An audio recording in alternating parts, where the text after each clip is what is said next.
likes to lose. No one likes to look weak. No one likes to be in the spotlight for the wrong reasons. But it happens. Some of the greatest athletes of all time have shown weakness in certain areas of their sport that has undermined their value, undermined their ability, undermined their hard work.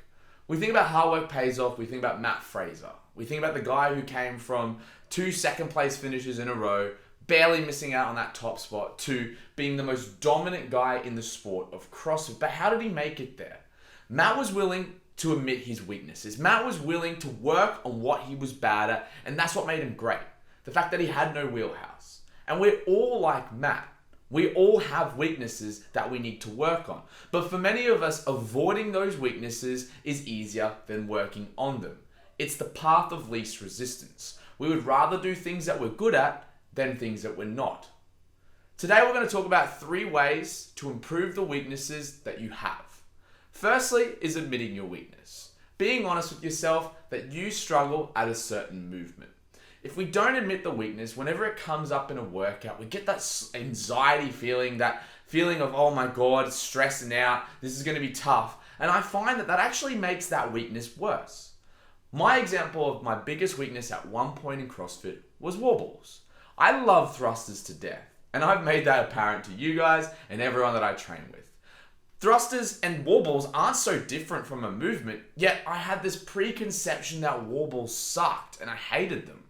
Because of that, every time a wall ball workout came up, I would break earlier than I need to. I wasn't willing to become uncomfortable, and I felt like that they were a lot harder than they really were. Until I started working on them. Until I started dialing down that, yes, I am weak at wall balls, let's work on them. Secondly is how we work on them. There's many ways you can work on a weakness, from developing the strength around the weakness, from improving your technique, from making it more efficient, and of course, adding resistance. But with wall balls, for me, one of the best ways I was able to work on wall balls was by adding it to a workout with a strength. Complementing your weakness and a strength movement together won't make the weakness feel so bad. Obviously, thrusters is a great movement for me. However, programming it in a workout with wall balls would just not be practical. Something like power cleans, something like deadlifts, something like running. These movements are, for me, quite fun. So adding them in with my weakness movement complemented that movement and made it less intimidating to approach. Finally, testing it, retesting, becoming better. Find workouts that make you uncomfortable with that particular movement. Test, retest, improve. Consistency is going to be the biggest key and the final lesson of today. You must keep working on your weakness. Just because some days it gets tough, just because some days you don't enjoy it, doesn't mean you should give up on that weakness movement. Work your weaknesses, become better at them, admit you've got them, and you're going to become a better athlete in the future.